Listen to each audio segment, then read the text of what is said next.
and this is the Eager Beaver Show. You are listening to a True North Eager Beaver Media Incorporated podcast.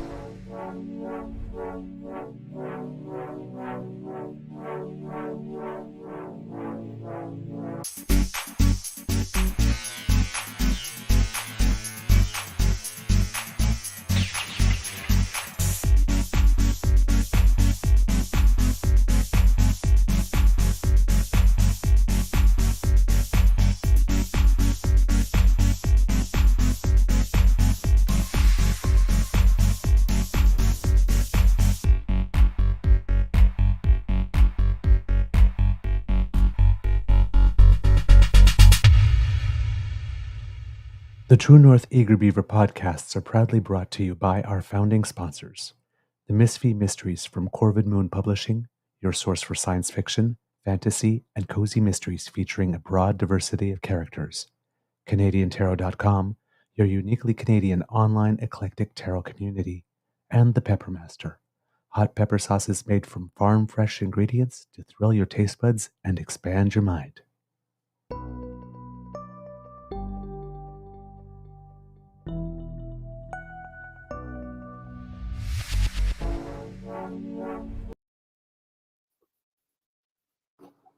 Well, good morning and hello, kids, and welcome to season 4 and episode, I believe, 510 of the Daily Beaver Morning Show here on the Cryo Media Network.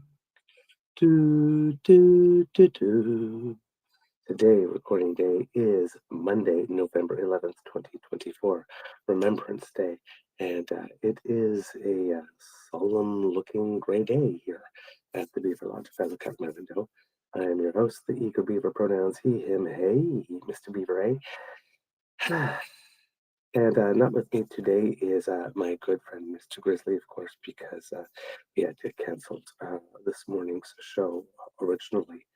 Unfortunately, kids and cubs, we had a Remembrance Day special planned for you, but our guest, who was a veteran, Kid Hugh, is supposed to be with us as well to help us with this because he has a historical background. But our guest, who is a veteran, unfortunately, we got word yesterday evening had taken rather ill, and we had nothing else prepared. And not wanting to do an episode to wing it on Remembrance Day, basically, or to do an episode that we weren't talking about things related to Remembrance Day, since we had, promised a Remembrance Day special. We figured not to try to figure out a way to sort of do something, but that wouldn't meet our usual quality, particularly on a day like today. Now, we have gotten very, very, very, very good news. Family members of our guests have contacted us to let us know that they are doing significantly better. So that's a relief. And hopefully, when our guest has regained strength and energy, we'll be able to do our special at that point. So it might be Remembrance Day, just a little postponed for us here at the Beaver Lodge. But the guest, yes, is doing okay, Kid Saucy. Let's stop and read the comments. Okay, I will. Let's see what it is. What is there? I'm guessing like from the time I started the show, Kid Jillian, you're asking here? Mashadika. They love us. They really love us. Mr. Jem, yes, we do love you. And we get a reward for being loyal kids and cubs, says Kid Linda. Kid Mullen asks if there are any vets in the chat. So that's cool there. If there are, please do speak up. Let's see, what else do we have here? I'm reading the chat. Kid Saucy, sorry to interrupt. Your mic needs to be turned on, slightly adjusted. It seems to change depending on position. Yeah, that's because I'm actually not using the mic. This is just for visuals today. Kit Saucy, I have to do the thing through the phone. Unfortunately, as was the case last week, the sound on the main computer is not working. So I am going to have to find some time to set up the new one. As you know, Kits and Cubs, there's been a lot going on here uh, at home for the last little while. And setting up a new computer and trying to figure out how it works has been very, very low on the priority list. But since my desktop no longer seems to be able to broadcast audio using the software that we have for this microphone, I'm probably going to have to find some time today to actually do that and test it, and hopefully that will work out. Not sure if we'll be able to have a show tomorrow as well, or if we do, it might have to be through this way again until we get everything set up. Tech is not my strong point. There's setting up the computer itself, and then it's Mac, and what I have now is PC. So learning the entire interface and then being able to load up all the external things, keyboards and this mic, and program it and the camera and stuff. So not exactly my strong point. I'm sure I'm capable if I spend some time reading up on it and figuring it out, but it will take some time. And then once I get everything working, it's not necessarily sure that everything's got broadcast yet on the first try. We might have to make some adjustments. So hopefully that will all work out. But yes, I will now absolutely have to make the switch. This goes up the list of priorities. I've been able to keep on pushing it back because this whole thing was still working, but it seems that it is on its last legs indeed. So there you go. Yeah, if there are any Mac people in Kingston, that would be really helpful. Hopefully, there'll stop being incompatibilities between this mic. All the problems with the old computer started happening once we installed this microphone and its software. So hopefully that those problems will not translate. They don't seem to be doing so for Mr. Grizzly, so hopefully they will not for me as well. So yeah, that's basically what has been going on with regards to the show itself. So unfortunately, we were caught with our pants around our ankles a little bit and didn't actually have the show for you today. I forgot to say that we should thank our podcast founding sponsors, the Peppermaster, the Misfit Mysteries, and Golden Moon Publishing, who stay with us even if we don't have a show. But Kits and Cubs, you all did this wonderful thing. Since the show didn't actually come on, we didn't have an opportunity to actually end the show, which meant that the chat kept working, even though we didn't go live with one. And you have been with us for the better part of an hour before I went live. Well, better part of an hour, a full hour. Basically, I went live 1 minute before the hour.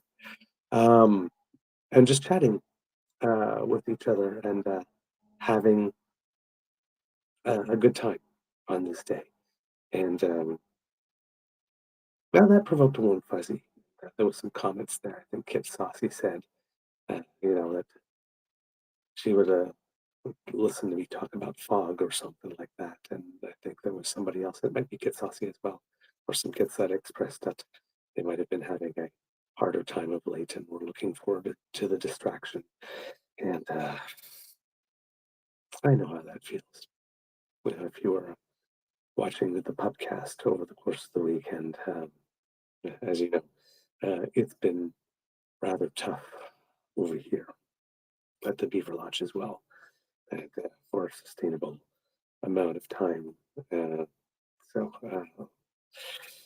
Yeah, even though today is a very happy day at the Beaver Lodge, well, it's a celebratory day because it is the official day of our anniversary. We met on the 10th, so we always start celebrating on the 10th, but we met around 10 o'clock at night, and so we consider the 10th and the 11th, both of them, to be our anniversary day, but the 11th is the day that we held hands. So that we knew that there was something a little special going on. So it always coincides with Remembrance Day, which, hey, makes it easy to remember. No pun intended.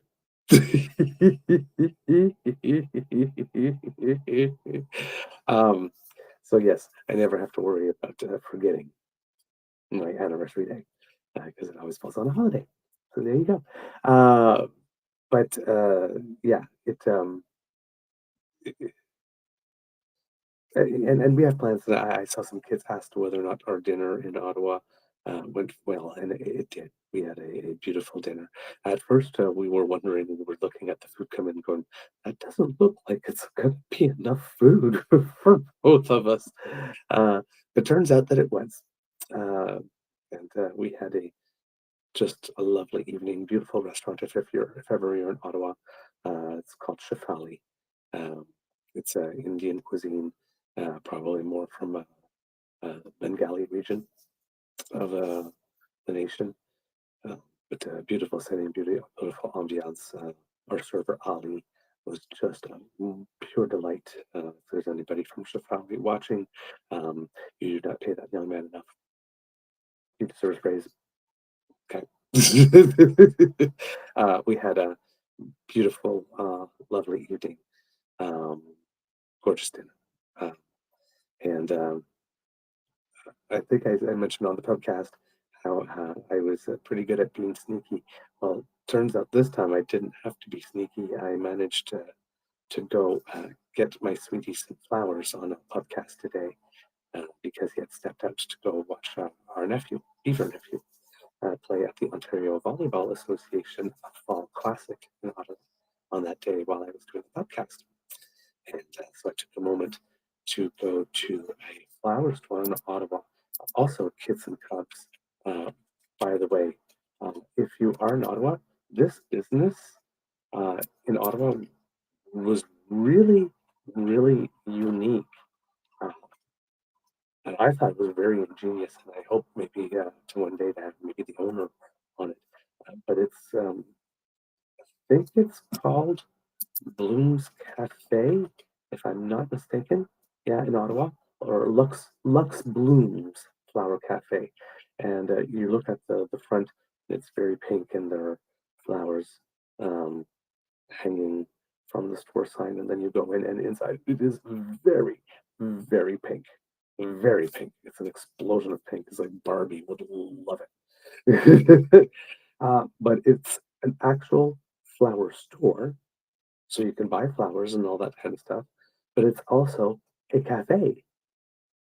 So, for example, you can order your flowers, and while they are arranged in a beautiful bouquet, whatnot, have a nice cup of tea, have a pastry, and go in and have a lovely time. So, or you can buy flowers and pastry to bring home to your beloved. One stop shopping, right? So, yeah, if you are ever in Ottawa, it's at 254 Dalhousie Street. Please do stop in and give them your business. They are absolutely delightful to deal with. It was a beautiful shopping experience, beginning to end. So, yeah, if you're looking for a unique business and you have an opportunity, please do. And also, Kids and Cubs, if you happen to be in Ottawa or visiting Ottawa, Shefali restaurant that I mentioned before is at 308 Dalhousie Street. So please, and they haven't paid us or anything for this. This is just my personal recommendation. Um, so um, if they're listening and would like to sponsor us, that would be great. But no, we are definitely. Um, these are two businesses that are worth your patronage. We have Kids Toronto down going, I don't need flowers, etc. A six pack and a cheesecake will do it for me. Everybody has their own love language, my dear. Everybody has their own love language, my friend. If we were a thing, trust me, I'd have you up to your ears in cheesecake and six packs. Oh man, my sweetie particularly loves chocolate blossoms and apple cake. So there you go. Kids and Cubs. But yes, you were all in the chat and you were carrying on and saying all these wonderful things about the show. And, you know, again, even though it is a celebratory day, I could use a little love today as well um, from the damn fam. Uh, it's no surprise that uh, my time with you is very special, and you do a lot for me as well. So I thank you for all of that, and even though it is a day of celebration, yesterday was a bit of a tougher day, just in general. Um, as you know, my Beaver sweetie had a car accident in June, and yesterday we went to to see my nephew play, and we had to borrow my for all intents and purposes brother-in-law's car to run an errand, and I was a bit more of a nervous passenger, simply because my Beaver sweetie was driving and well, driving his brother's car, right? That would be the perfect time to have yet another accident.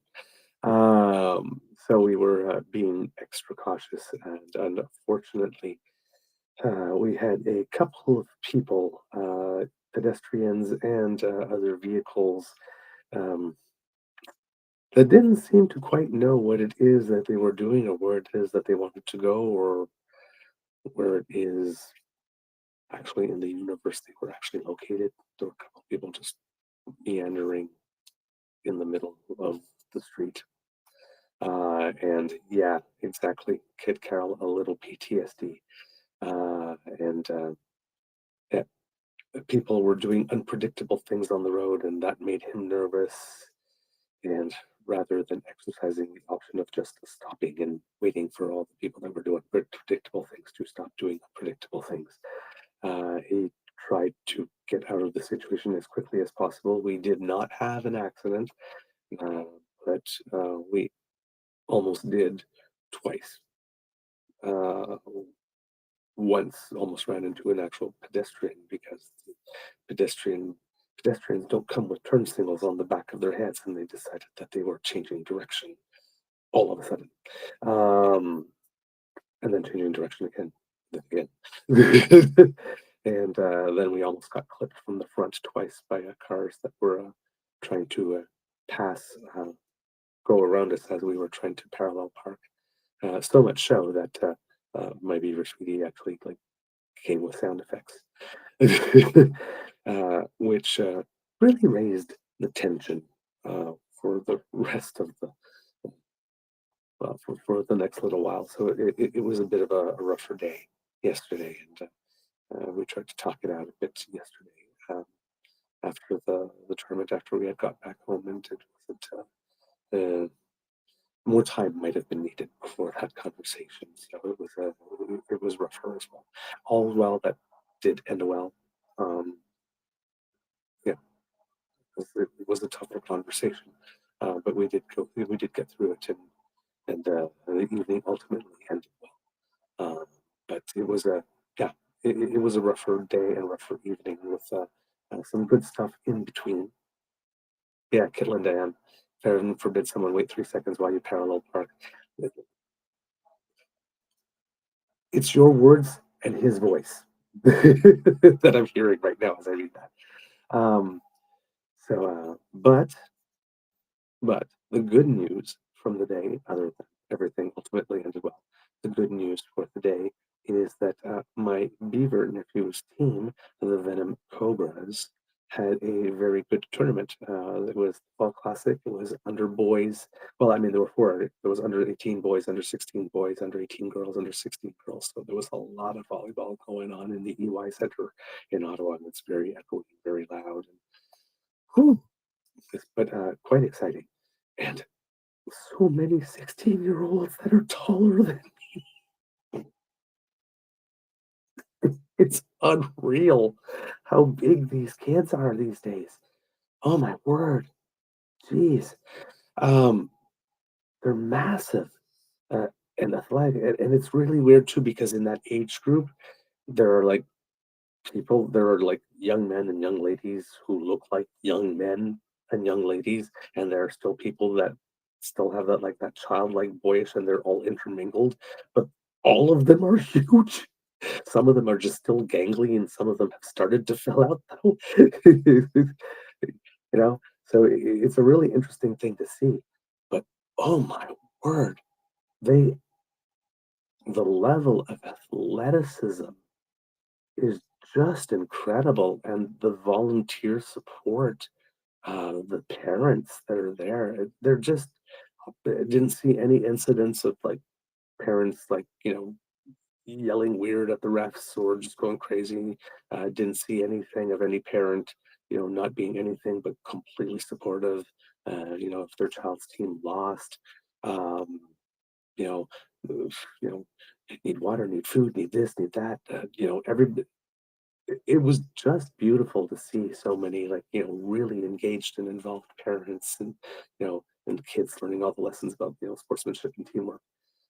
So that part was fantastic. But for my nephew, his team, because last time I saw him play was in March, was in May. Oh my God, the set patterns, the plays, you can see like all six of them like move in a direction as they're following the ball. You can see um, the improvement in just 6 months. Now they're practicing 2, 3 times a week, but oh my God, they are so good. I mean, I play a little volleyball, but nothing like that. So there were 20 teams in the tournament for the under boys 16, and through the round robin, they got divided into A and B divisions, and the team Venom has an A and a B team. So the A team is the Venom Mumbas, and the B team is the Venom Cobras. And the Venom Mumbas qualified in A, and the Cobras qualified in B. The Cobras actually qualified first in B. So out of the 20 teams, they finished 11th after the round robin. And the Mumbas went on to win the gold medal for the entire tournament for the under 16. So that's the team that my nephew aspires to get to. But this year he is on the B team, and they played their 6 round robin matches, and like I said, did very well. Finished first in B division, got to the playoffs, and in the battle to get to fight for the gold medal in the B division, they split the first 2 sets. So the last sets in volleyball are to 15, but if you play deciding set, sets in volleyball are to 25. If you play deciding set, it goes to 15. And it was a squeaker, but a heartbreak of a loss. But they did get to play for the bronze, and they had a wonderful match where in the first set they were trailing 8-1 and came back to win it and then take home the bronze in the B division at the Ontario Volleyball Association Fall Classic. Boom! Go Venom Cobras. So that was a delightful time. It was great as an uncle to be able to watch my nephew have success and be there and help celebrate. So that's fantastic, good news. And I'm looking forward to the next time I get to see Team Venom play some volleyball because really, really good. It's incredibly entertaining. Um, yeah, Kitlinda, that's a heck of a team name, the Venom Cobras, and I think I really like it for volleyball. Because when you're jumping at the net and you spike real fast, just like makes me think of like a cobra going, right? So I think the name actually works for a volleyball team. That's kind of cool. All right, kids and cubs, I do have a bit of news for you that I can bring you today. Um, some stuff I'll try to keep some of it to Remembrance Day as much as I can so that we can have at least a little bit of a thematic theme here. One of the things is that happened last week is that um, there was a service in Belgium to honor Indigenous Canadians for Remembrance Day. Uh, all last week was Veterans Week.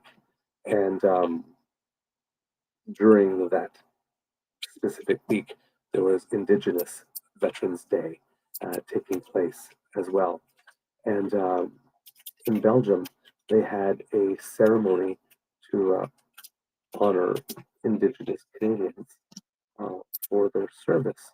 A national ceremony had been held to honor those specifically who had fought in the First World War, and some of their descendants were actually on hand for the ceremonies, which is pretty cool, I think. Now, at the ceremony, there was a plaque that was unveiled to honor an Indigenous veteran, and I believe he was Canada's first Indigenous police officer, which is pretty cool. But he was also an Olympic athlete and a member of the Red Pheasant Cree Nation. His name was Alex Decoteau. And the plaque was unveiled in the very spot that he was killed in action in Flanders Field. So according to the CBC here, Kayla Hounsell, and this is from November 8th, so it was a few days ago, she wrote, as a piper walked past row after row of people bundled up for a chilly November day, he played The Road to Passchendaele, a fitting tribute for a Canadian who died in the Battle of Passchendaele in 1917. In a national ceremony on Canada's Indigenous Veterans Day, the first time Belgium has ever marked the occasion, a plaque was unveiled honoring Alex Decoteau of Saskatchewan's Red Pheasant Cree Nation in the very spot he was killed in action in Flanders Field. Quote, I'm very happy to be here to honor him as well as my family and Canada, said Decoteau's great-nephew, Rick Decoteau, who traveled from Fraser Lake, British Columbia, to help unveil the plaque. It was part of a week of commemorative events leading up to Remembrance Day on Monday, and part of Belgium's effort to recognize the roughly 4,000 First Nations, Métis, and Inuit soldiers from Canada who fought in the First World War. Decoteau was an Olympic runner and Canada's first Indigenous police officer. He served with the Edmonton Police Service before joining the Army. By 1914, he was promoted to sergeant and commanded his own police station, said Corporal Sergeant Major Christian LaForce of the Edmonton Police Service during this ceremony. Oh, sorry, it said Corps Sergeant, not Corporal, sorry. Decoteau is buried just 400 meters from the plaque at the Passchendaele New British Cemetery. Canadians, together with Flemish people, visited his grave to pray, smudge, and lay tobacco. Quote, know that they are not forgotten and that we will never forget, said Anishinaabe elder Debbie Eisen, her voice breaking with emotion as she stood over Decoteau's grave. Eisen is from Nova Scotia and also a 36-year veteran of the Canadian Armed Forces. She was among the group that performed the Mi'kmaq Honor Song, a spiritual anthem performed at gatherings and celebrations at the Menengate Friday night. The names of 55,000 soldiers whose bodies were never found on the battlefields of Flanders are written on the Menengate, where every night since 1928 buglers have played the last post, the traditional salute to the fallen. Though it was not permitted during the Second World War, the tribute was performed during the COVID-19 pandemic. On Friday, Canadian Indigenous culture merged with the almost century-old tradition of honoring those who paid the ultimate price. Quote, I think it's huge because they recognized that not everybody is the same, said Eisen. We have different spiritualities and different cultures, and they respect that and they honor that. Visit Flanders invited the Canadian delegation, comprised of Indigenous people from Eastern and Western Canada, to honor two veterans, Decoteau and Sam Glode, a Mi'kmaq soldier from Nova Scotia's Acadia First Nation. Quote, it's important to make people aware that people from diverse backgrounds came to Flanders Fields to fight and strive for peace, said Veerle Vienne, coordinator of Heritage for Visit Flanders, an organization that works to attract international visitors to the region. As Jeff Purdy retraced the steps of his great-great-grandfather Sam Glode in Belgium during the First World War, he marveled at the depth of the tunnels dug by his own flesh and blood beneath German lines. Quote, I've always wanted to come here to Belgium and to walk around, But I never dreamed that I'd be able to walk where Sam walked, he said, standing at the edge of a crater in Saint Éloi, Belgium, believed to be left behind after an explosive detonated in a tunnel his ancestor helped dig. Battlefield tour guide Erwin Uriel, a former soldier with the Belgian army and a volunteer with the Passchendaele Society, hadn't heard of Glode prior to learning about him from Canadian organizers. He then spent upward of 50 hours researching his story, using an interview Glode did in the 1940s and cross-referencing it with war diaries kept by every unit detailing their actions during the war. He was able to pinpoint Glode's steps with the Royal Canadian Engineers No. 1 Canadian Tunneling Company. He took the group where Glode fought in 1917's Battle of Messines, one of the most successful British operations on the Western Front before going on to Passchendaele and Vimy Ridge. Glode, who was in Belgium for about a year and a half, digging tunnels toward the enemy, deep under no man's land in perilous unclaimed territory between the opposing forces, planting explosives and waiting for just the right moment to detonate them. Quote, my interest was in minority groups in the Great War who were often forgotten or whose stories were more or less wiped out, said Uriel. He took the group to the aforementioned crater that Glode helped create. The soldiers knew when the mines were set to explode and were watching from a nearby hill. Quote, at 2:30 in the morning, there was a kind of thud. Then the ground shook to and fro like it was shivering. Then we saw flames shoot up high in the dark over the ridge, Sam Glode said in a 1944 interview in Cape Breton's magazine. Uriel also brought the group to a field where he believes Glode was caught in a tunnel collapse with 20 other men while digging under no man's land. In his 1944 interview, Glode described how he took a pick and began to tear a hole in the roof of the cave, trying to fight his way out for hours and hours, running out of air. Quote, I had to force myself to work, but I was desperate, and I was strong, he said. He said they were, quote, shook up bad, but were eventually rescued, and all of them survived. He was awarded the Distinguished Conduct Medal for bravery. Glode made it home to Nova Scotia and lived to be 79. He died in 1957 at Camp Hill Veterans Memorial in Halifax. But many of his comrades are buried at Ridgewood Military Cemetery in Ypres, Belgium. The Canadians who were on tour walked through the cemetery, stopping to place tobacco on the grave of an Ojibwe soldier, Private S. Comego Sum. Private S. Comego. Some were moved to tears. Purdy acknowledges that had Glode not been one of the lucky ones, he likely would be lying in that cemetery. Quote, the friendships that he created, his spirit still here, he said, grateful. His great-great-grandfather's story is being shared in Belgium. Quote, it's beautiful, right? It's emotional. But I'm one of my family. When you think nationally of the indigenous communities that gave up so much to come here to fight, it's very honoring. So that was a story that I had heard over the course of the week, and it really stuck with me when I heard it. So I wanted to make a note of it to share it with you. Kids and Cubs. We have Kit T. Wigmore here saying, wow, Belgium honoring Indigenous Canadian veterans. Good. And about time. Indeed. Indeed. And then, wow, what a ceremony. Yeah, it looks like it was that they went all out. Kitlinda M., that's impressive that they still know where he fell all those years ago. Indeed. Indeed. Take Wigmore, fantastic celebration of diversity among all who serve and sacrifice. Absolutely agree.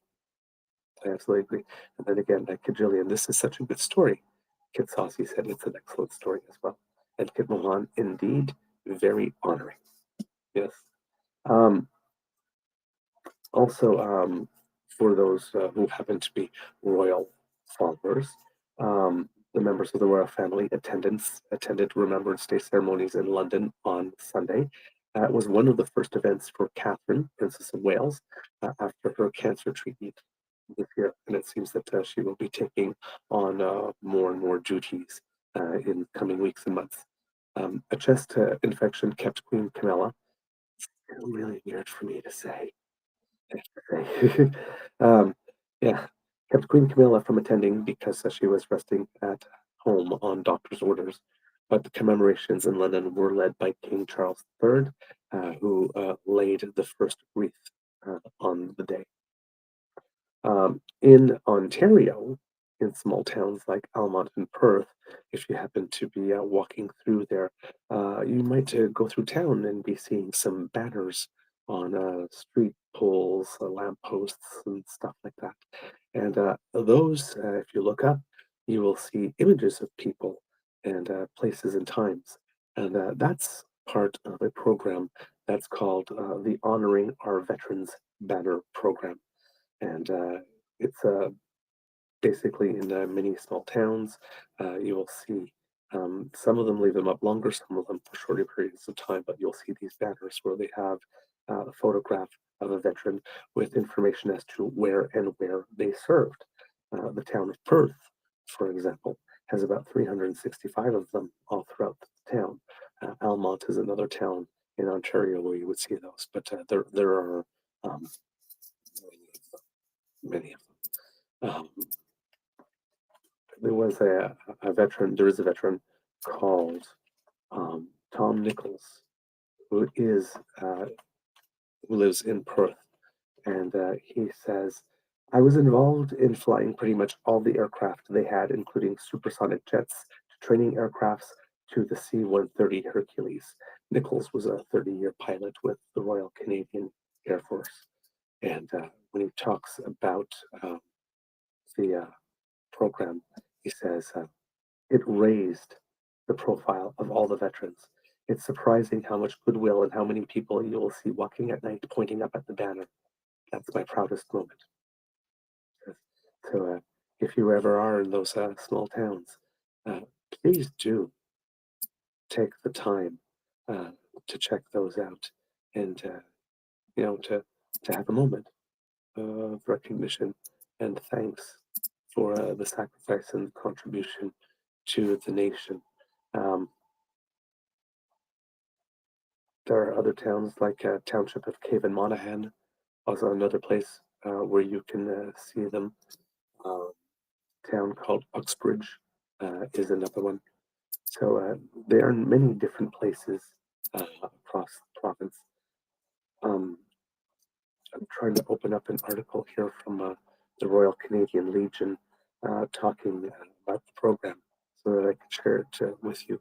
But it is being a tad temperamental at the moment. So I will move on to another thing, and hopefully, in the meantime, that will happen.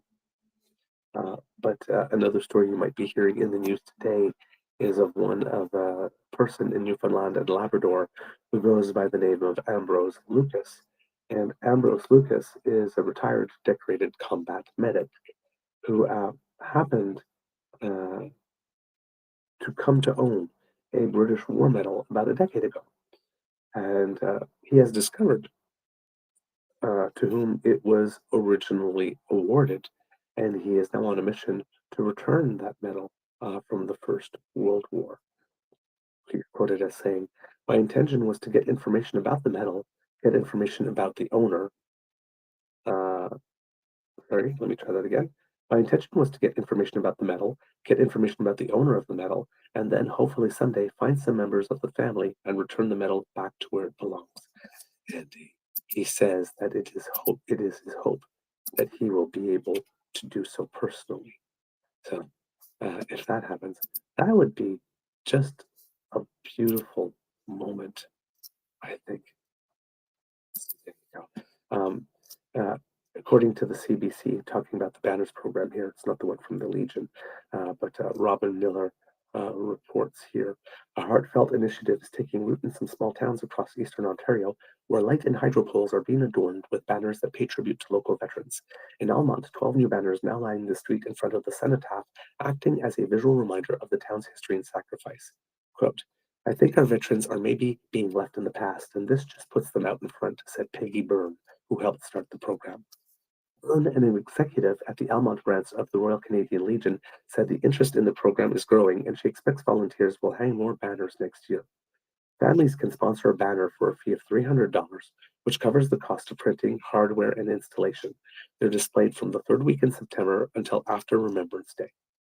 Mary Rosenberg said it's a great way to honor the men and women who sacrificed so much for Canada. She worked with Byrne to develop the program after seeing something similar in New Brunswick. Her father, retired Lieutenant John Rosenberg, is a veteran who served as a peacekeeper with NATO in West Germany during the Cold War. Her daughter currently serves in the Royal Canadian Navy. Quote, I'm very proud of his service, and I'm very proud of my daughter's service as well, she said. Similar banner programs are in place in towns including Carleton Place, Smith Falls, Countville, and Perth, which I mentioned, where the program took off 4 years ago. So Perth is the cradle of this initiative. Residents Sue Doran and Pat Loftus helped spearhead the initiative in Perth, where there are now 365 banners. Quote, it's and as I mentioned, um, the comment, sorry, I had misattributed it um, to Tony Nichols, but the comment I mentioned that said that the program raised the profile of all veterans, and it's surprising how much goodwill and how many people you will see walking in town and pointing up the banner. That's my proudest moment. That is a comment to Pat Loftus, who helped spearhead the initiative, and not Tony Nichols, who I'm sure his proudest moment certainly had laid elsewhere, as he probably was fighting. Dorn said that there was so much interest, they quickly ran out of light poles to attach the banners to, and now they will start using hydro poles. Quote, we are a military town here in Perth, and just putting the notice up at the bulletin board at the Legion asking for interest, it was amazing the amount of people who wanted to do so, Doran said. Families in Perth can sponsor a banner for $275. Veteran Tony Nichols, who I mentioned before, had his photo displayed on a banner at the end of his driveway, right next to his grandfather. Oh, wow. His grandfather was Ernest George Port, and he fought in the Boer War with the British Army 2nd Battalion Royal East Kent Regiment. A lot of these are abbreviations, so I'm hoping that I get them right because I personally have no military background. Oh, my word. And Tony Nichols was with RCAF 25th NORAD Region 409 AWF Squadron. There you go. Quote, a lot of people don't recognize it because it's a picture of me when I was 27 years old. Being 84 now, it's a bit of a change, joked Nichols, a Royal Canadian Air Force pilot for 30 years. He sees the banners as an opportunity to share history with the next generation. Our town is like many other towns in Eastern Ontario, he said. A lot of banner programs are out there, and it's quite encouraging to see. As a veteran myself, I feel like I'm really connected with that. Organizers in Perth say any money left over after the banners are installed will go towards various programs that help veterans. There you go. And according to the Legion here, it says, and this is from 2002, Flying Officer Robert Lumgear of Morden, Manitoba is one of hundreds of veterans being remembered by the Memorial Banner Program organized by Legion branches across Canada. The banners pay tribute to local veterans and are displayed in communities for all to see. Many stories behind the names can be found on the Legion's branch website. Robert was the fourth son born to parents Robert W. and Hannah L. Lumgear in Morden, Manitoba. On the 20th of December 1940, Robert, along with his brother Norman, enlisted with the Royal Canadian Air Force. He spent the next 15 months training as a wireless operator air gunner in Canada and England. While on a training flight in England during the summer of 1942, Robert's aircraft crashed. The aircraft had a crew of 4, and he was one of 2 survivors. In July 1943, Robert survived a second crash and shot down his attacker, contributing to the success of his mission. That December, Robert was awarded the Distinguished Flying Cross. His parents received this letter signed by Charles G. Power, the Minister of National Defense for Air. Quote, as Air Gunner Warrant Officer Lumgear has taken part in a large number of sorties involving attacks on industrial centers in the Ruhr and many other targets of importance. He is a most conscious member of the aircraft crew, whose vigilance and skill have placed good part in the successes obtained during an operation against Hanover. In October 1943, his aircraft was attacked by a fighter. In the ensuing combat, Warrant Officer Lumgear displayed excellent judgment in directing the necessary evading tactics, afterwards using his guns to such good effort in unison with the rear gunner that the attacker was shot down in flames. His efforts contributed materially to the success of the sortie. By June 1944, Robert was commissioned to the rank of flying officer and completed 30 operations in the Second World War. When Robert returned home from the war, one of his first priorities was to marry the lady he could not forget about, Isabel Kunzelman. Robert and Isabel were married on the 6th of July, 1945, in Winnipeg, Manitoba, and they raised 3 children. Robert Olamgar passed away on the 2nd of July, 2012. He was 92. So there you go. And there are banner programs, not just in Ontario, but in many cities. So if you're in British Columbia, there is one in Chilliwack. In Alberta, Lethbridge, Devon, Okotoks, and Vermeer High River, St. Paul Legion, and the Merithorpe Legion also are organizing initiatives. So if you want to help out there. In Saskatchewan, Yorkton, North Battlefield, and Carlisle, and there are programs being started by the Windward Legion, the Kelvington Legion, and the Watson Legion. So if you would like to support those initiatives, please reach out to them.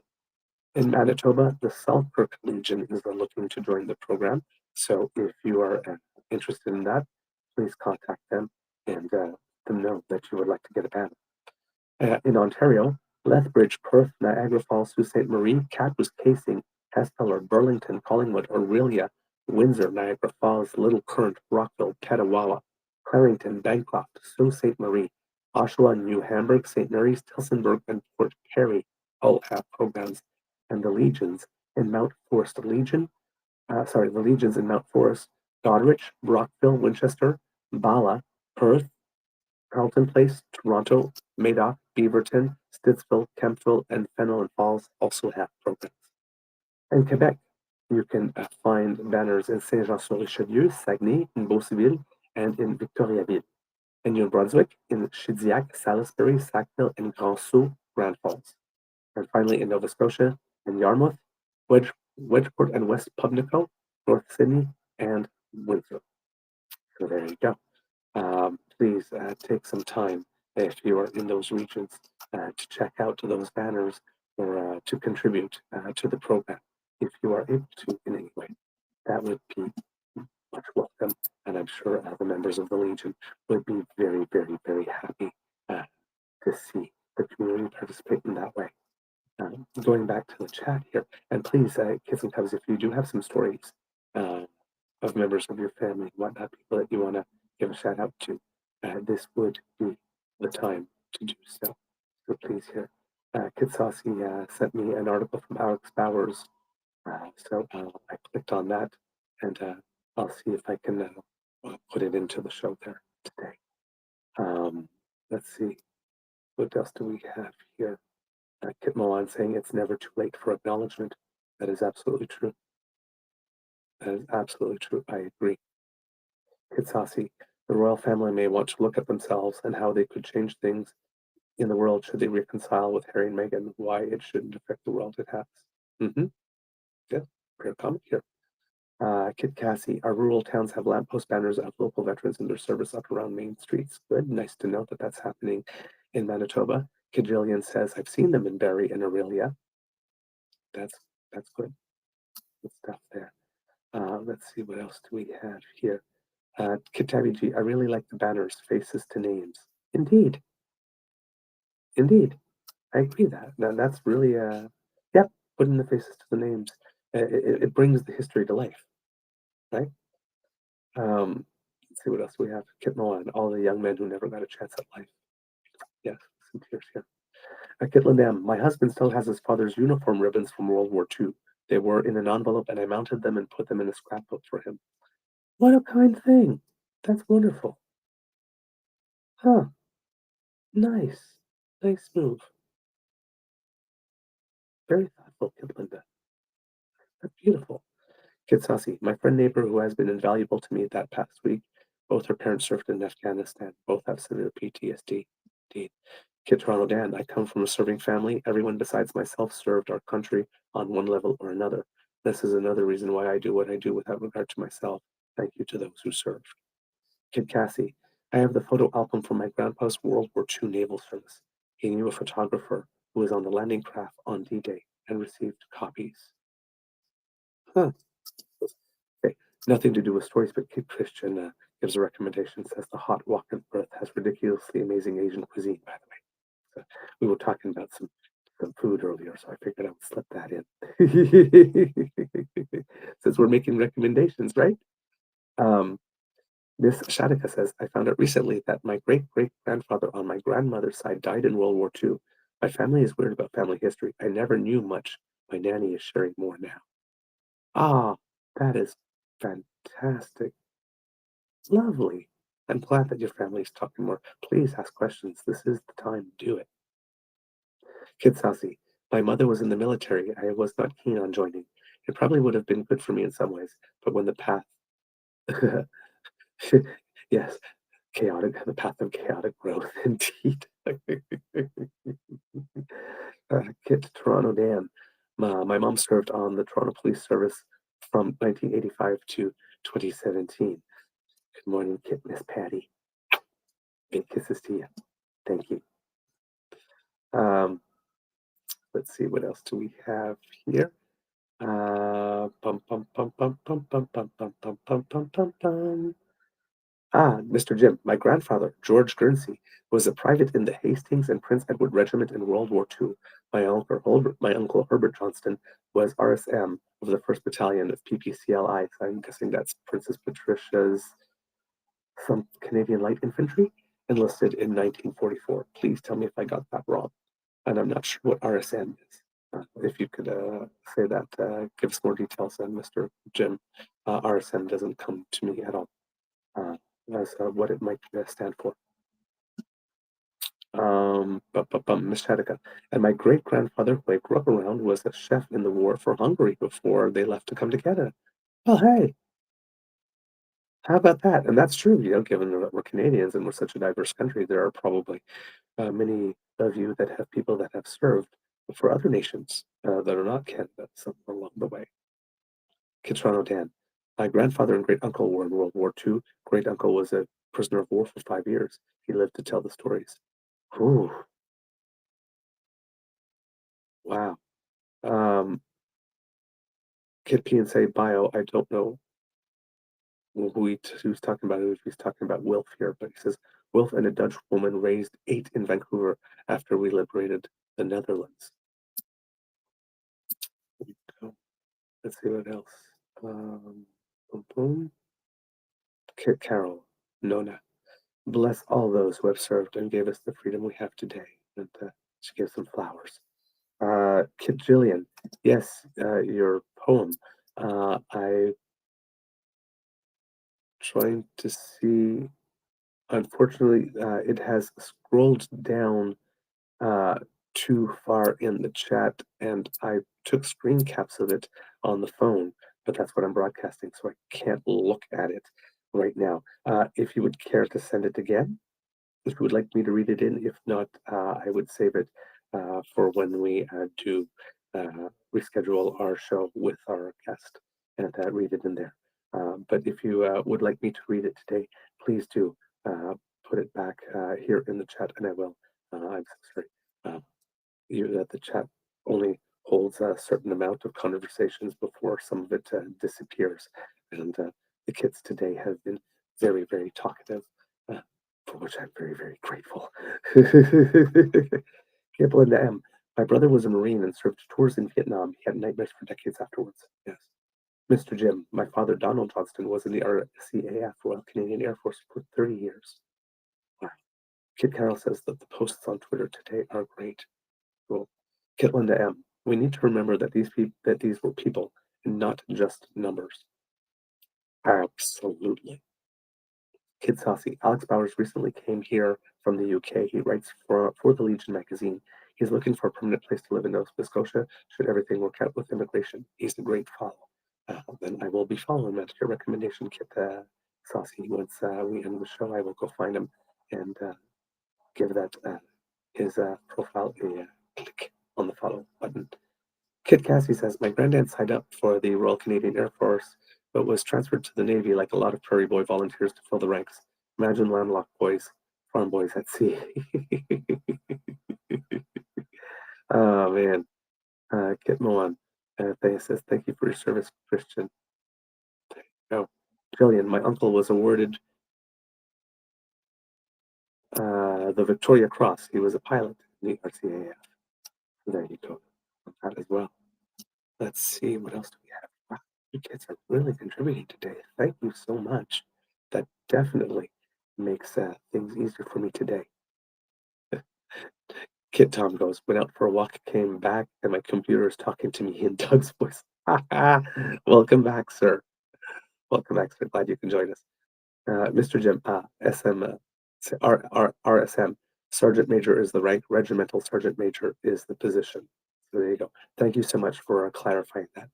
Appreciate that. Kit Sassy, you are not talking too much. Trust me, I'm finding this very, very, very helpful. Oh, Kit P and say bio when he's talking about wealth. Wealth from the Heritage Minute. Yes. Yes. Okay. There you go. Let's see, what else do we have? Okay. And we have it, Kit Jillian. Wrote a poem.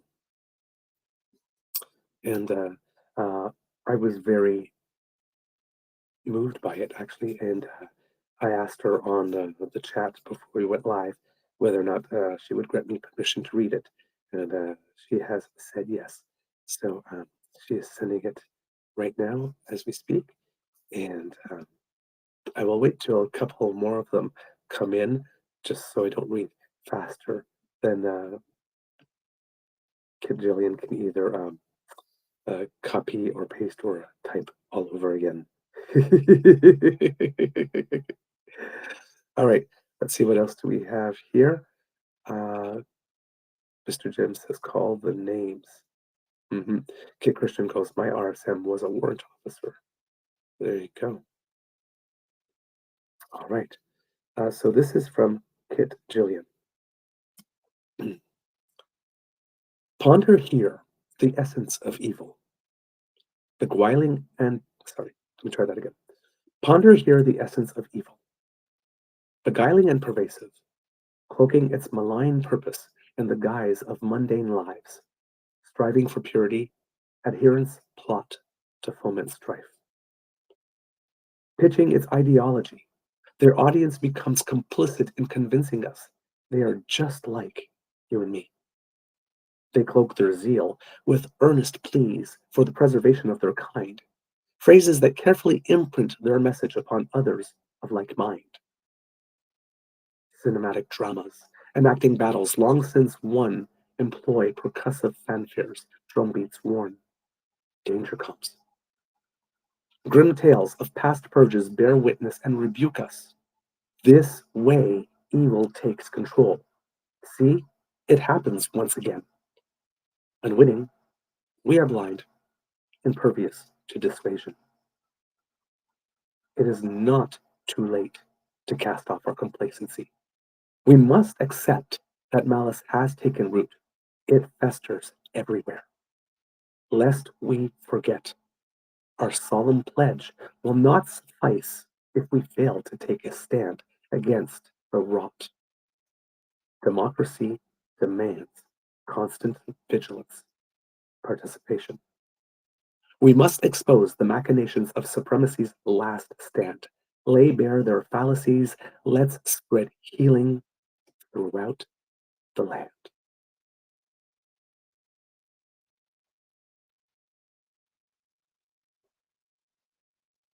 Just decided not to say anything for a couple of seconds to allow that to hit.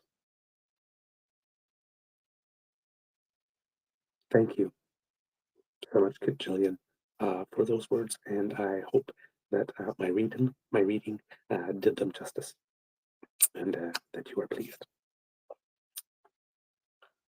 Yeah, we have to. It's eyes wide open time, and this is kind of an interesting Remembrance Day, considering everything, like all the things that are going on in the world right now. It seems to be darker and heavier than usual. So more than ever, right? Eyes wide open and recommitting, because and this is something I heard today. This is not my original thought, but can't remember where I heard it. But I think I mentioned earlier about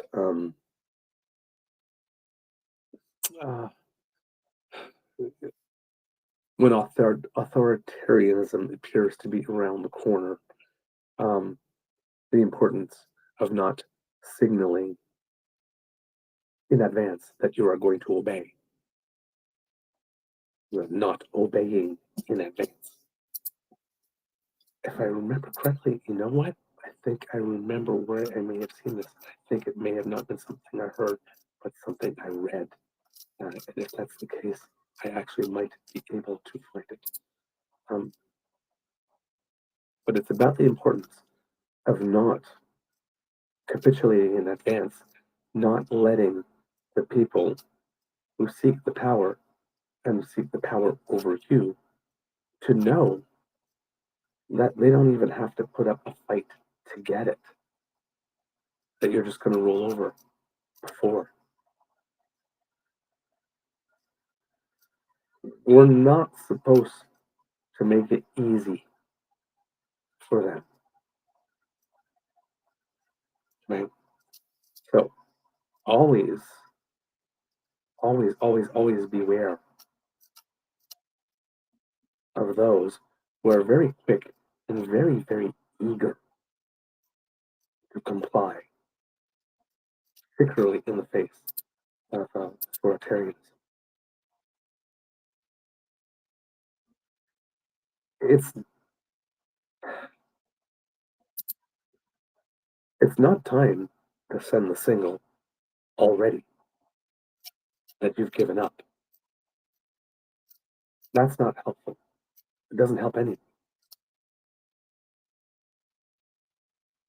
So you, you need to take time. That's normal and that's understandable in order to be able to regroup and experience your feelings and all of that type of stuff. But other than that, no, do not comply in advance. Do not obey in advance. Do not send the signal that you are going to be helpful. Okay. This is there's a man named uh, Timothy Snyder who has a book that's called On Tyranny: 20 Lessons from the 20th Century. And he's the one, he has something out on YouTube that I will, oh, why is everything? I'm having a hard time. So, he is, he has a video, and I'm hoping to find it for you so I can send you the link. Not all that long. It's about 7 minutes or something. I mean, he's got a longer one that's an hour and 22 minutes. That's a big one. But lesson 1: do not obey in advance. And I will post it right here in the chat on YouTube for you kids to take a look at. But you don't want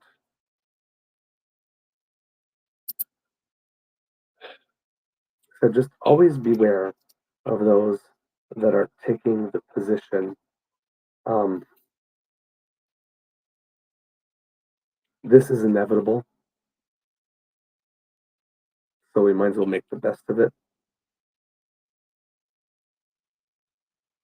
and just adapt to this new world or to these new rules.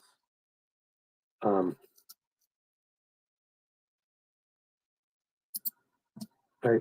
It's you don't want to. You just don't want to capitulate in advance. It's not right. He says here, it is not the ordinary that drives us, but our emotions, especially fear and greed.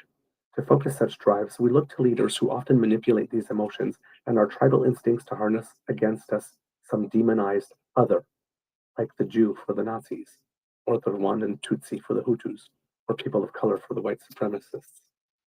When people find themselves in difficulties, they tend to look outside themselves for the cause, and anyone who can pick out a cause, such as the European Union for the British or the influx of Latino migrants for the Americans, can become the leader of a tribe of discontented followers. These followers are people of feeling, not moved by reason. They may be disconnected with their lives for a host of different reasons, but a talented leader will focus on a cause which will inflame their emotional arousal. Kids and cubs, I'm just going to move this over to the front screen so that I can be looking directly at the camera here instead. There we go. This has a long history. It happened through the ages whenever a religion was hijacked by greedy priests for purposes of power. It happened in the 20th century with disastrous consequences when Mussolini, Hitler, and Stalin came to power, leaders with ideologies which we can see now as political cults. Cults built on fear and greed, all with the consent of the majority, who thus found themselves trapped in a collective trance. In On Tyranny, 20 Lessons from the 20th Century, Timothy Snyder warns that it is happening now, that the wave of discontent and division that is washing over the Western world will lead to a loss of liberty unless it is checked. He warns that our democratic heritage does not necessarily protect us from this threat, that democracies can fall to be replaced by gulags and men with guns. Snyder, who teaches history at Yale, received the Hannah Arendt Prize in 2011 for his book Bloodlands, Europe Between Hitler and Stalin, about the ideologically driven murder of 14 million people. Then in 2017, he wrote On Tyranny as a warning against the increase in totalitarian politics sweeping the United States of America and other parts of the world. Warnings such as Snyder's book can help us be more aware of how we respond to emotional appeals like these, and can therefore help us to consciously respond to difficult times in a more positive fashion. In the 20th century, European democracies collapsed into fascism, Nazism, and communism. These political systems promised to protect their people against existential threats. They rejected reason in favor of a myth. The fascists and Nazis rejected reason in exchange for the leader's will. The communists used reason to work towards a mythical future foretold by the supposedly fixed laws of history, inevitably resulting in the replacement of capitalism with socialism, the ultimate triumph of the working class. Individuals were willing to give up personal responsibility for their lives and leave it to the state to decide. This history shows how easy it is for societies to break down, democracies to fall, and ethics to collapse. History may not repeat, but knowledge of history can familiarize and it can warn. By revealing what has happened before, it can help us resist the advance of despotism. On Tyranny puts forward 20 lessons on how to protect against tyranny. To give you a flavor, here are 9 of them. 1. Do not obey in advance. Most of the power of authoritarianism is freely given. In times like these, individuals think ahead about what a more repressive government will want and then offer themselves without even being asked. A citizen who adapts in this way is teaching power what it can do. That was the quote I had seen earlier. You don't want to teach power what it is you will allow it to do to you. 2, defend institutions. It is institutions that help us to preserve decency. They need our help as well. Do not speak of our institutions unless you make them yours by acting on their behalf. Institutions do not protect themselves. So choose an institution, say the CBC, for example, you care about and take its side. Beware the one-party state. The parties that remade states and suppressed rivals were not omnipotent from the start. They exploited a historic moment to make political life impossible for their opponents, so support the multi-party system and defend the rules of democratic elections. 4, stand out. Someone has to. It's easy to follow along. It can feel strange to do so or say something different, but without that unease, there is no freedom. Remember Rosa Parks? The moment you set an example, the spell of the status quo is broken and others will follow. Believe in truth. To abandon facts is to abandon freedom. If nothing is true, then no one can criticize power because there is no basis upon which to do so. If nothing is true, then all is spectacle. The biggest wallet pays for the most blinding lights. You submit to tyranny when you renounce the difference between what you want to hear and what is actually the case. I'll repeat that. You submit to tyranny when you renounce the difference between what you want to hear and what is actually the case. I'm sure that there's a lot of us that have seen many examples of this recently. 6, investigate. Figure things out for yourself. Spend more time with long articles, subsidize investigative journalism by subscribing to print media. Realize that some of what is on the internet is there to harm you. Learn about sites that investigate propaganda campaigns, some of which come from abroad. Take responsibility for what you communicate to others. 7. Learn from peers in other countries. Keep up your friendships abroad or make new friends abroad. The present difficulties in the United States are an element of a larger trend, and no country is going to find a solution by itself. Make sure you and your family have passports. 8. Be calm when the unthinkable arrives. Modern tyranny is terror management. When the terrorist attack comes, remember that authoritarians exploit such events in order to consolidate power. Do not fall for it. 9. Be as courageous as you can. If none of us is prepared to die for freedom, then all of us will die under tyranny.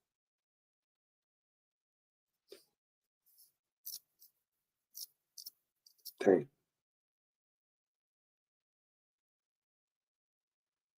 Dang. That's powerful. Whew. Linda M says Timothy Snyder has a new book out called On Freedom. Ooh, good. I'll have to check that out. He's not a difficult read, by the way. Get some cups. So please indulge if you want to know more. Let's see, Kit Saucy. Yeah, I am of the mind that the rules protect them as much as me, and not all centrists and leftists are bitches. That is true. That is indeed true. Ah, man. Let's see, what else do we have here? PNC Bio, Snyder, Applebaum, Ben Gate, Albright. There's great scholarship on fascism. Indeed. Tabby G. I like Timothy Snyder's work, and that book is very insightful. Good stuff. Kit Sassy, we are splintered and need to focus locally to make communities strong. It will be hard, but it is necessary. Kill and them, protect them whether they want it or not, as fascists do. Yeah, indeed. Indeed. Kajillion, somehow I feel Trump persuaded enough voters to do exactly that. Yeah. Kitlandam, be August Landmaster, the guy in the picture who refused to salute Hitler. Yes, indeed. He wasn't afraid to stand out, was he? Tom Trask, Kit Tom. And the sad part is that the oligarchs won't suffer in the least when fascism is finally overpowered.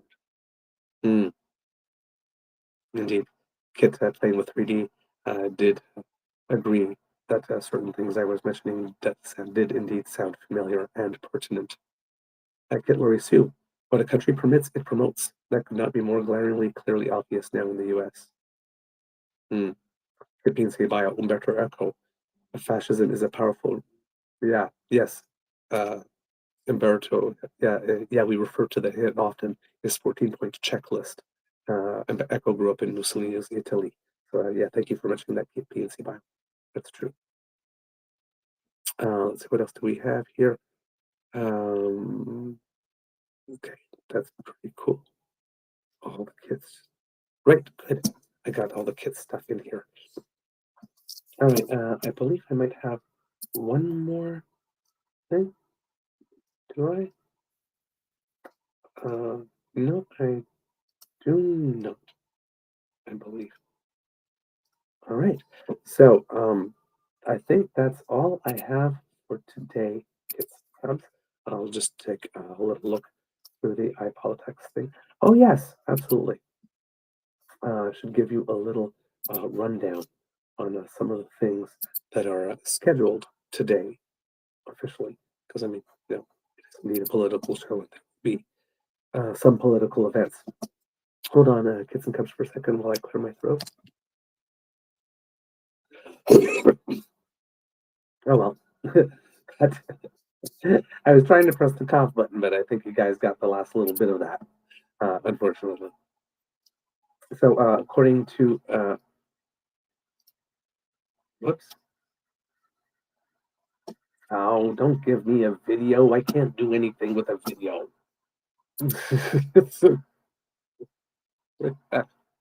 All right. Well, that didn't work. Okay, get some cups. You know what? I will do the extra, and then if I can find out what those things are, I will put them in the Easter egg for you. That'll probably be a smarter way to go about that. So, kids and cubs, that is the end of this episode of the Daily Beaver Morning Show.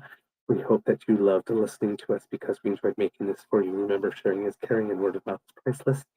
So please tell your peeps and poops all about us.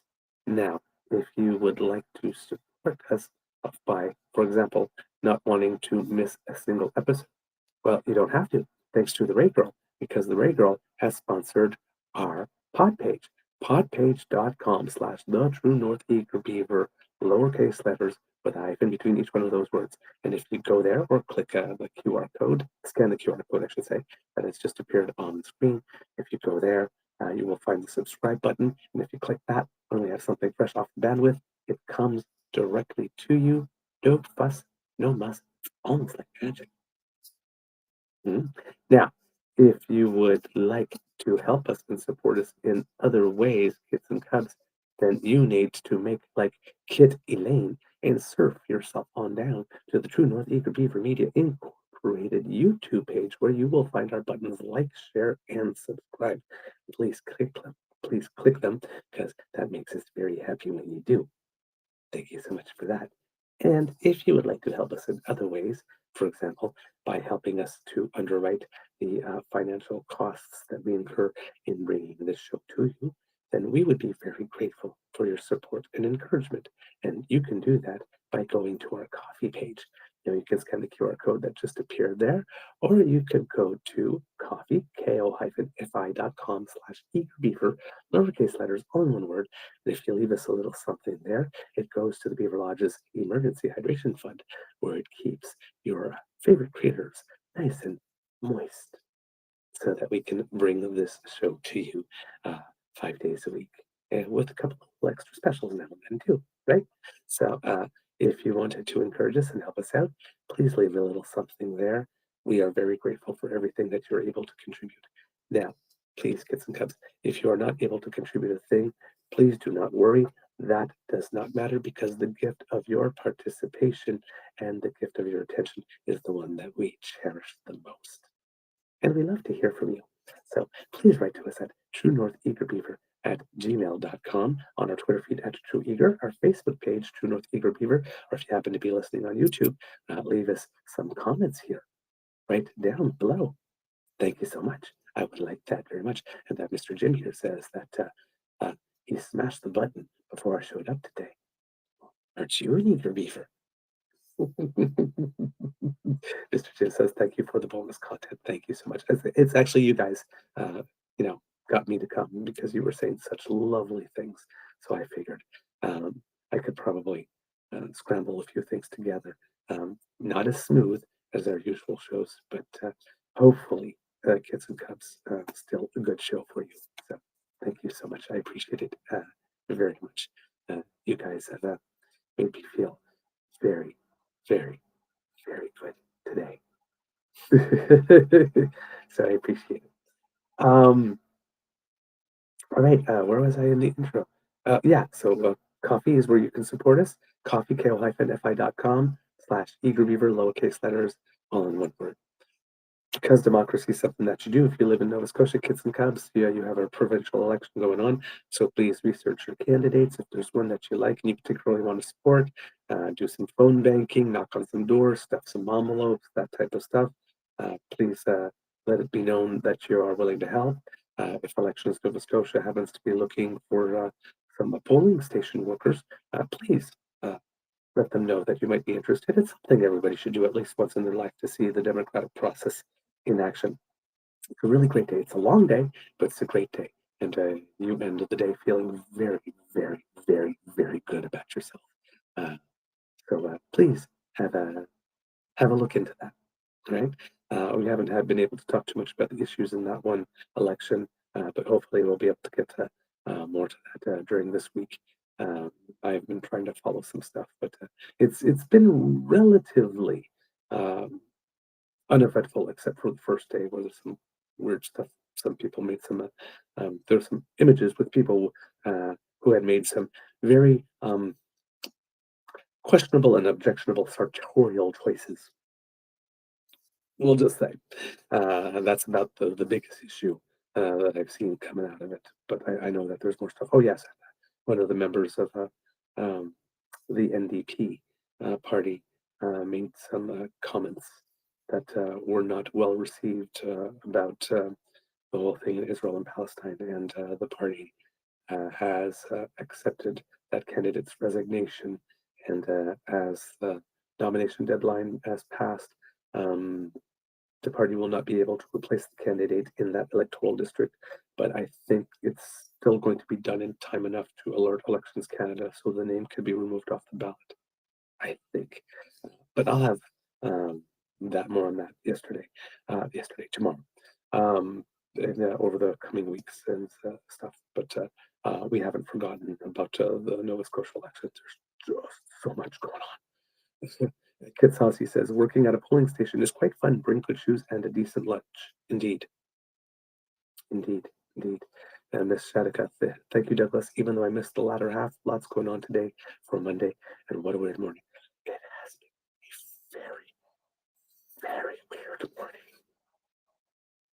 Trust me. And I was like, don't ask me how I came to that conclusion this morning, but it has been so freaking weird. So, Kit Saucy, thank you. I needed this.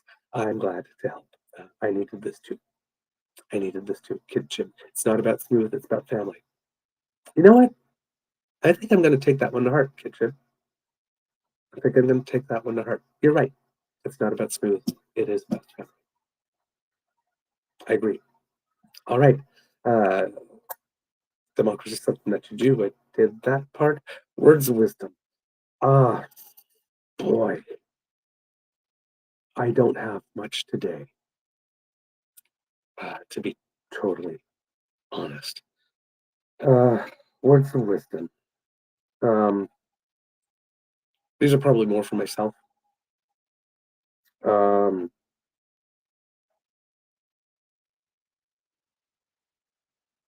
You can't always be at your best. And sometimes when you're not at your best, you don't make the best decisions and you don't say the wisest things. And I've had a couple of incidences of that over the past few days. Over the past few days.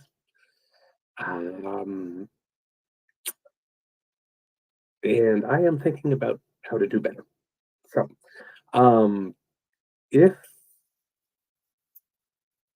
you recently have had a moment in your life where if you do the mirror test, it's you yourself in the mirror, and you're not necessarily as proud of yourself as you would like to be, admit that, and then figure out what it is that you can change to be able to have a better reaction in the moment at that time. So, for those with whom I was short or not my usual cheery self over the past while, I deeply and sincerely and wholeheartedly and unreservedly, without excuse, apologize. All right. There you go. Kits and cups. A little cryptic, I know. But yeah, it's been a hard one. This year has not been an easy year. I will just say. But this year has been an oasis of sanity in all the storm. And that is one of the reasons for which I am so grateful. All right, kids and cubs, I think it is time to cue the cock, and hopefully while that is running, I'll be able to find some Remembrance Day activity and ceremony information for you. All right, so let's see what I can do. I believe it is this one. It's hard on the phone because they're not really well marked, so I'm guessing. You are listening to a True North Eager Beaver Media Incorporated podcast. The True North Eager Beaver podcasts are proudly brought to you by our founding sponsors, the The Misfit Mysteries from Corvid Moon Publishing, your source for science fiction, fantasy, and cozy mysteries featuring a broad diversity of characters. CanadianTarot.com, their uniquely Canadian online eclectic tarot community. And The Peppermaster, hot pepper sauces made from farm-fresh ingredients to thrill your taste buds and expand your mind. We are grateful to the Crier Media Network for its support, Pete Jarvis for our artwork, and Paul Joseph Something for our opening and closing sequence music.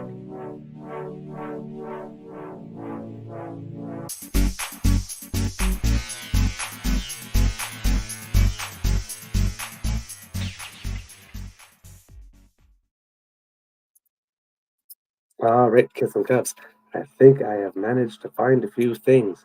So please bear with me while we're a little choppy, but we will have some stuff for you right here.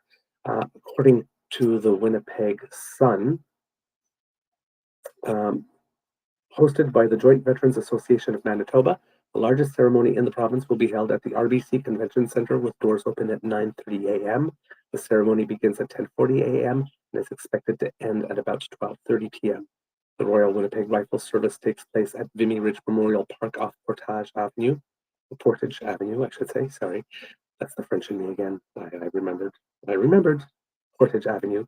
The program runs from 10:30 a.m. to 11:40 a.m. A service at Anavet's Unit 283 Assiniboia at 3584 Portage Avenue begins at 10:40 a.m. with doors open at 9:30 a.m. Post-service activities take place from 12:45 p.m. to 6 p.m. HMSC Chippewa hosts the ceremony at 1 Navy Way at 10:30 a.m. with doors opening a half hour later. The Minto Armories Memorial at 969 St. Matthews Avenue runs from 10:30 a.m. to 11:30 a.m. with doors open at 9 a.m. A commemoration service is being held at the Cenotaph at the St. Norbert Cemetery beginning at 10:45. The Charleswood Legion 11 will host a ceremony at Oak Park High School, which starts at 10 a.m. and will last for 2 hours. Many other Canadian legions will also hold events with Royal Canadian Air Force conducting flypasts over ceremonies at Oak Parks, St. James and Bruce Park, Vimy Ridge Park, HMSC Chippewa, Transcona, and the Henderson locations.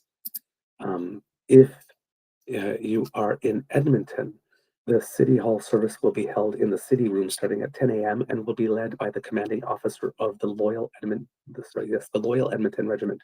Seating will start at 9:15 on a first-come, first-served basis. An outdoor procession to City Hall Cenotaph and at Sir Winston Churchill Square will take place after the service. If capacity inside is reached, people can take in the event outside the large screen set up near the Cenotaph. On Monday, the high-level bridge, Waterdale Bridge, City Hall, Muttart Conservatory, Edmonton Tower, and Rossdale Power Plant will all be lit red for Remembrance Day. The Loyal Edmonton Regiment Military Museum, located in the Prince of Wales Armories Heritage Centre at 10440 108 Avenue, will be open from 10 a.m. to 2 p.m. and will observe a traditional minute of silence at 11 a.m. Guests can take in the exhibits and galleries at the museum, including a military vehicle display by the Valor Park Association. And the Beverly Memorial Cenotaph Remembrance Day ceremony begins with a 9:30 a.m. church service at Marantha Christian Reformed Church, 11907 47th Street, accompanied by a parade to the Beverly Memorial Cenotaph beginning at 10:20 a.m., followed by a service at the Cenotaph starting at 10:50. If you happen to be in Nova Scotia, CBC will be live streaming the event at Grand Parade in Halifax, which is scheduled to begin shortly before 11 a.m. The ceremonies mark a return to the downtown Halifax after the 2023 event was moved to Sullivan's Pond in Dartmouth due to Grand Parade being a designated encampment site amid the city's housing crisis. The municipality closed the site to tents last winter. Mi'kmaq elder Marlene Companion is scheduled to perform a smudging ceremony, a first for the Remembrance Day event at Grand Parade. Jean Noel, or Jean Noel, I'm not sure here, will lay a wreath in memory of her Jean Noel will lay a wreath in memory of her brother, Master Corporal Kirk Bradley Noel, who is this year's Memorial Cross recipient. He served in the Navy before becoming a search and rescue technician. Noel was killed in 2006 during a training exercise when a Cormorant helicopter crashed off Canso, Nova Scotia. The Royal Canadian Legion has a list of ceremonies across the province, and people can search for the gathering close to them. They include 9 in the Halifax Regional Municipality, 8 in Cape Breton, and more than a dozen in communities across the mainland.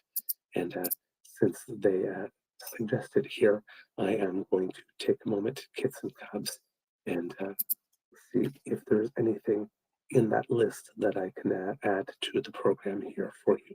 So I might come back to that in a couple of seconds. All right. What else do we have here? From CTV here. Today, Canadians will remember and honor the sacrifice of men and women in uniform who gave their lives in service of the country's values and principles. Prime Minister Justin Trudeau and Governor General Mary Simon are both expected to pay their respects in a ceremony at the National War Memorial in Ottawa. They will join by this year's Silver Cross Mother Maureen Anderson from New Brunswick, whose 2 sons, Sergeant Ron Anderson and Sergeant Ryan Anderson, both served in Afghanistan. Anderson, whose sons both died after a battle with post-traumatic stress disorder, will represent the mothers left behind by all service members killed in the line of duty. The mournful sound of the last post will also be heard at countless other cenotaphs and monuments across the country as Canadians take a moment at 11 a.m. to pay silent respects to the fallen. The ceremonies will also honor members of Canada's armed forces who continue to serve today. That's what we have from CTV. Going back to see. Okay, there is no additional information that I can add value for you, kids and cubs, about ceremonies at Legions in Nova Scotia. So just wanted to close off the bookend there. If you happen to be in Toronto, ceremonies across the city will start with a sunrise. Well, that's probably already happened now. A sunrise observance at Prospect Cemetery on St. Clair Avenue West. The 96th annual service began at 8 a.m. with Mayor Olivia Chow in attendance. In Brampton, Meadowdale Cemetery also held a sunrise ceremony at 8 a.m. This year marks the 80th anniversary of D-Day, 10 years since the end of the Canadian peacekeeping mission in Afghanistan and the centennial of the Royal Canadian Air Force. The City of Toronto will hold a Remembrance Day ceremony at Old City Hall Cenotaph on Queen Street West from 10:45 a.m. until noon. Silent sentries from the 48th Highlanders of Canada will stand vigil at the cenotaph wearing uniforms from different historical periods. And the ceremony will be live streamed on YouTube here. And at Kits and Cubs, I will put the link in the chat here for you, for those of you who would like to tune into that. Weather permitting, the Canadian Harvard Aircraft Association will conduct a fly past with a symbolic missing man formation over Old City Hall at 11:05, East York Civic Center at 11:08 a.m., and York Cemetery at 11:25 a.m., the city said. The Harvards were used to train members of the Royal Canadian Air Force and other air forces for air combat in the Second World War, the city said. An exhibit outlining the history of the war in Afghanistan as it relates to Toronto is on display at City Hall until November 11th. At Queen's Park, the province is holding a ceremony at the Ontario Veterans Memorial. The ceremony, which starts at 10:45 a.m., will be live streamed on the province's YouTube channel in English and in French. And I will do this as well. Here we go. In English, that's the link right there, Kids and Cubs. And this coming up right now is the link for those of you qui préféreriez regarder les cérémonies en français. There you go. This year, the University of Toronto is observing 100 years since the completion of Soldiers Tower, a bell and clock tower at the university's downtown campus. The tower is a memorial to 628 students, faculty, staff, and alumni who died serving in the First World War, and to the 557 people affiliated with the university who died in the Second World War. The school will hold a remembrance service at 10:20 a.m. at Hart House Circle. Students and staff from the Claude Watson School for the Arts in North York will host an assembly to honor veterans, which will include a woodwind ensemble, concert band, and a performance about unity and peace sung by the entire school, according to the Toronto District School Board. The assembly will start at 10:30 a.m. The Toronto Zoo is hosting its 39th Remembrance Day ceremony at the zoo's Waterside Theatre starting at 10:55 a.m. Veterans in uniform will receive free zoo admissions and parking on Monday. Serving members in uniform of the Canadian Armed Forces, as well as police, fire, and paramedic services, will also receive free admission and parking according to the zoo's website. The general public will receive a 50% discount on admission Monday, the zoo said. At 11 a.m., the TTC will pause all services for 2 minutes of silence. All current members of the Canadian Armed Forces in uniform, as well as war and peacekeeping veterans wearing military service medals or ribbons, can ride the TTC for free on Monday, the TTC said in a news release. And I believe the same also applies for the GO train service. The Royal Canadian Legion has a tool on their website to help you find a Remembrance Day ceremony happening to you. And then there are some road closures in Toronto: Bay Street from Albert Street to Richmond Street West, local access only to Albert Street from Bay Street southbound, and Queen Street West from Bay Street to the east of York Street will be closed. And finally, nationally, CBC News will be marking Remembrance Day on Monday with special local and national coverage. This year marks a number of anniversaries for Canadian veterans: 80 years since D-Day, marking the beginning of the end of the Second World War, 10 since the end of the mission in Afghanistan, 60 years of peacekeeping operations in Cyprus, and the 100th anniversary of the Royal Canadian Air Force. So a lot of things to mark today. If you can't, as we mentioned, here in Halifax, everything starts at 10:55 a.m. Live streaming for Halifax will start at 10:45 a.m. So tune into cbc.ca/ns to be able to find that, and it should also be on CBC Gem. Rosemary Barton will host special coverage live from the National War Memorial in Ottawa with analysis and historical perspective from Tim Cook, Chief Historian and Director of Research at the Canadian War Museum. The ceremony starts at 11 a.m. Atlantic time, 11:30 a.m. Newfoundland time. The special is available and will be the special is available with described video and closed captioning on CBC TV and CBC News Network. You can stream it on your local CBC streaming channel or on a smart TV.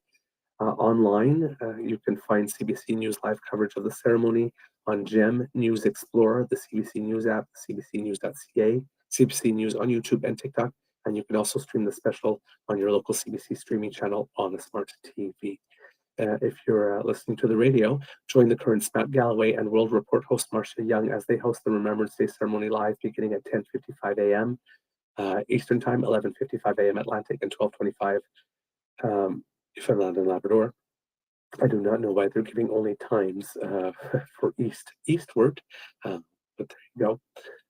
All CBC News coverage will include a moment of silence and the laying of a wreath by this year's Silver Cross. So there you go, kids and cubs. That's the information that I was able to pick up for you very quickly.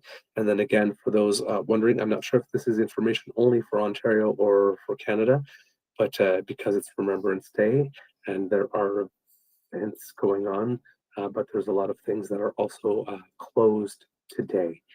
So please know that it's not a business as usual day here. Canada Post is closed on Monday. There will be no collection or delivery of mail. Private sector deliveries will operate as normal. So if you're doing Purolator or UPS DHL, that's quite fine. All major banks will be closed, but ATMs and online banking services should be available. Federal government services and offices will be closed today. Groceries and pharmacies should be operating at regular hours. And I believe, at least in Ontario, I'm not sure if this is the case for other places, but beer store and LCBO locations will be closed until noon today. So there you go, kids and cubs. That is everything. A longer Easter egg, but I was able to find the information during the bumpers that I was not able to find during the show. And there you go. Was able to get this very important information to you. Kids and cubs, before we go, also, just like to take a moment because a lot of you have been sharing about your family members as well. And I have one as well. Kitlin Nam says, yeah, if you can tune into the Remembrance Day ceremony televised from Ottawa, if you can attend one in person today, please do. Yes. So my brother, Dwayne, served in the Canadian military. He's part of the Airborne for a while before the unit got disbanded. He did serve in Somalia, he did serve in Bosnia, he did serve in Afghanistan. He was also a military policeman for a while, but his service did not end with Canada. After he left the Canadian military, he worked internationally for the UN forces and also worked in Africa. I believe he might have been the regional commander for the UN forces in Africa at one point in his career. Um, so he's a gentleman when it came to service to the country who really did walk his talk. And I'm not saying it past tense because he's not with us. He is still alive and well and with us and has a beautiful family. Um, but he started as a cadet when he was 16, and he's about 4 years older than I am. So um, he's already, he's not, I don't even think he's 55 yet, and he's already had 35 years in. Let's put it that way. So he walked his talk. So Dwayne, you have all my love, all my respect, and thank you for absolutely everything. I don't know all of the stories, but I know Somalia in particular was difficult considering what happened there. So, like I said, you have my love, and I'm holding you in my arms, and I'm saying thank you. All right, there you go. Okay, kids and cubs. I think I have absolutely done everything I intended to do today. Thank you so much for joining us for this. I'm just taking a look through the comments in the chat to make sure I don't miss anything from you guys that would be important to the theme of the show today, because if you have given a shout out to somebody, then I definitely want to make sure that it gets read in here, because I definitely wouldn't want your loved ones, the ones you care about, to be left out. Yes, Kitland Dan, yes, thank you for reminding us of this. And contrary to the lies of the Conservative Party of Canada, there will be prayers offered at the official ceremonies. Andrew Scheer and friends and all of them did the same thing they do last year and the same thing they do every year, a couple of days before Remembrance Day. Start spreading the rumor that the evil liberals and progressives and leftists have banned prayer, which is never the case. There's always tons of prayer. It's just that they are non-denominational prayer so that everybody can feel included and participate. They do it every year, and they don't feel shameless. They don't feel any shame at all. They just lie. So don't fall for that. And don't take the bait. Kids and cubs on that one. Let's see what else do we have here from the kids. Nishatika, I love when Douglas takes over because he has so much to say and has a hard time ending it. Yeah, all of this stuff actually would have been included in the regular show, to be totally honest. It's just that I didn't have it in time. So the Easter egg would have been a whole lot shorter otherwise. But now, this is for real, for real, for real, right? For real. For real. The end of the show. So, all of you have a most be perfect day. Take a moment to say thank you. However it is, whether you go, you don't, whether or not you do it alone, or whether or not you go do something public. But yeah, today's a day for gratitude. So let's all put a little gratitude in our attitude. Wishing you a lovely day. We will see you tomorrow, hopefully with a new computer set up. If not, I'll be back here on phone. And, but I will work to try to get the new computer set up as fast as possible with my very limited skills. All right. Have a great day, everyone. Bye.